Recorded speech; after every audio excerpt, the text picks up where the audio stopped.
Sou André de Paula, advogado da Frente Internacionalista do Sem Teto, FIST, membro da Anistia Internacional e advogado de Maria Inês Ferraiolo, torturada junto com Dilma Rousseff, ex-presidente, pela ditadura militar. Pasmem os senhores que ontem, na 8ª turma do Tribunal Regional Federal, os desembargadores Guilherme Diefenthaler e Marcelo Pereira da Silva tiveram o desplante de votar favoravelmente à tortura, porque, contrariando a lei, tortura é crime imprescritível, contrariando o próprio parecer do Procurador da República, Maurício da Rocha Ribeiro, e o voto da desembargadora Vera Lúcia Lima, além da sentença de procedência concedendo indenização à minha cliente, esses dois deram guarida ao recurso da União e, consequentemente, votaram a favor da tortura como crime prescritível. Então temos que denunciar o desembargador Guilherme Diefenthaler, o Marcelo Pereira da Silva, porque no julgamento que se complementará, faltam 2 votos, o Estado tem que ser derrotado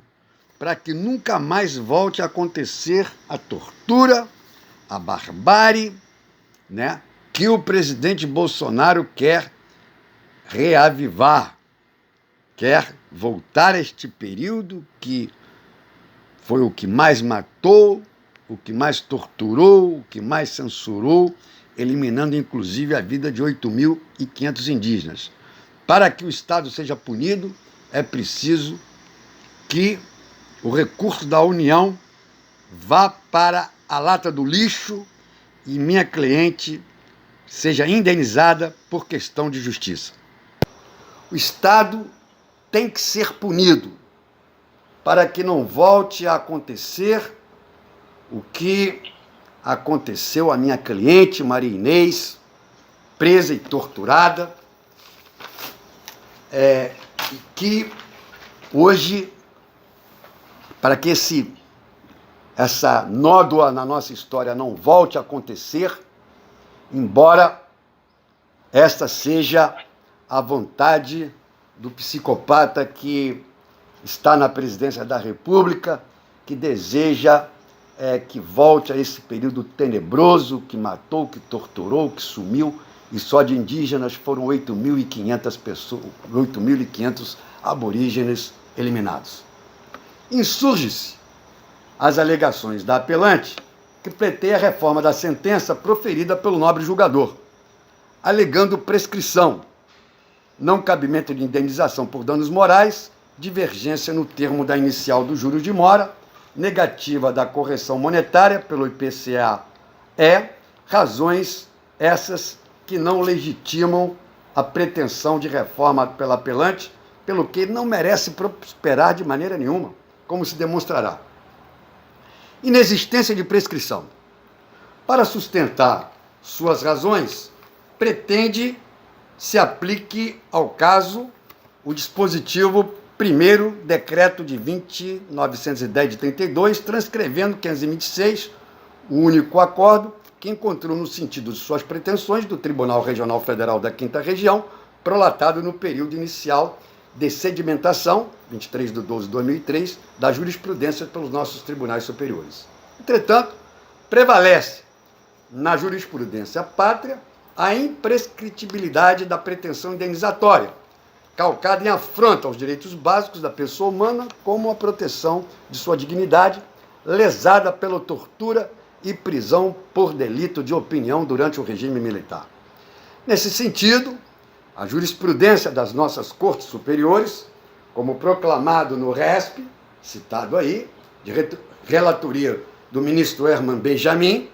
estabeleceu que, aspas, a afronta aos direitos básicos da pessoa humana, como a proteção de sua dignidade lesada pela tortura e prisão por delito de opinião durante o regime militar, de exceção, enseja a ação de reparação ex delitos imprescritível e ostenta amparo constitucional no artigo 8, parágrafo 3º do Ato das Disposições Constitucionais Transitórias, folhas 504. Nesse sentido, é uniforme a jurisprudência do STJ, mencionado no corpo do RESP, cuja ementa oficial foi transcrita às folhas 504 e 505 desses autos. Data máxima vênia, prescindiremos por dissipiendo e redundante fazer qualquer outra transcrição, citação jurisprudencial no mesmo sentido. Pelo exposto,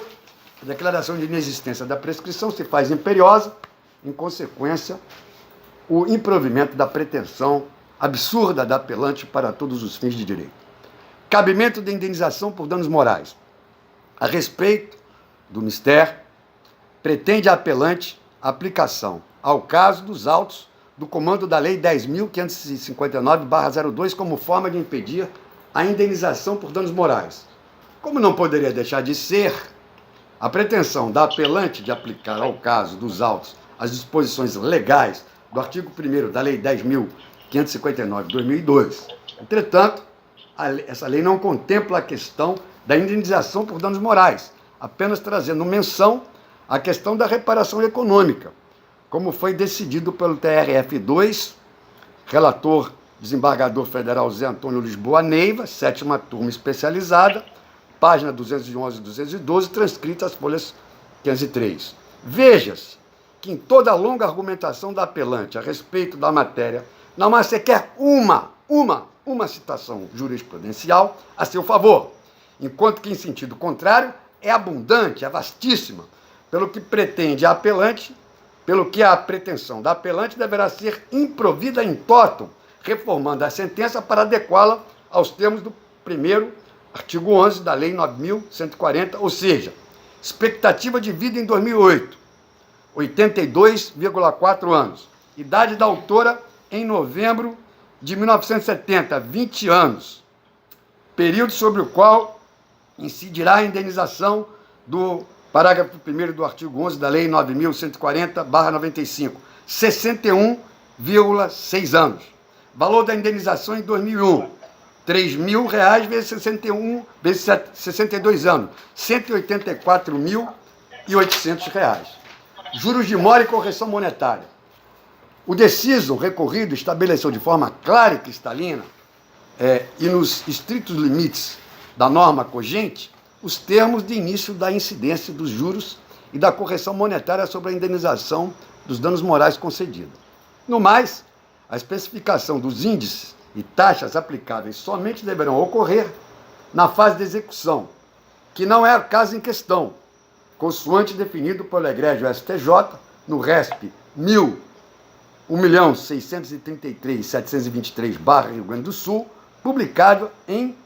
9/5/2007, verbes, parte, administrativo, perseguição política, indenização arbitrada pela Comissão de Anistia, prescrição, acumulação com indenização por danos morais, possibilidade, correção monetária, termo inicial. Sendo a vítima o autor da ação, não há falar em prescrição do fundo de direito, visto que, após decorridos 5 anos da promulgação da Carta da República, houve promulgação da Lei 10.559/02, implicando renúncia à prescrição do fundo de direito. Segundo, inexiste a vedação para acumulação de reparação econômica como indenização por danos morais.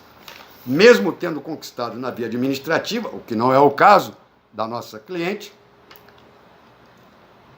a reparação econômica de que se trata a Lei 10.559, e nada obstante a pontual restrição, posta em seu artigo 16, dirigida antes e unicamente à administração e não à jurisdição, inexiste óbice a que o anistiado, embora com base no mesmo episódio político, mas porque simultaneamente lesivo à sua personalidade, possa reivindicar e alcançar na esfera judicial a condenação da União,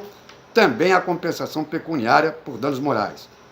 Precedente do STJ. É devida à incidência de juros e correção monetária sobre o débito, nos termos da legislação vigente, no período que se refere, postergando-se a especificação dos índices e taxas aplicáveis para a fase de execução.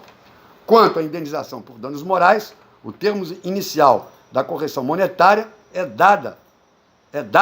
do arbitramento do valor pela sentença. Opostos embargos de declaração foram parcialmente acolhidos, folhas 403 e 411, consoante os fundamentos resumidos na seguinte ementa, folhas 422 e 433. Então, diante disso tudo, Excelência, ficando claro que a nossa cliente não foi indenizada na área administrativa, diante de tudo que foi colocado aqui, provado, acolhido pelo ilustre procurador da República, pugna apelada, Maria Inês Ferraiolo, pela total improcedência do recurso de apelação da União Federal, uma vez que ela foi torturada na mesma prisão em que se encontrava a presidente Dilma Rousseff, com a condenação da União na forma congente, inclusive em honorários sucumbenciais, ex-vi, do artigo 85 do CPC, com o provimento das presentes contrarrazões em todos os seus tópicos requeridos.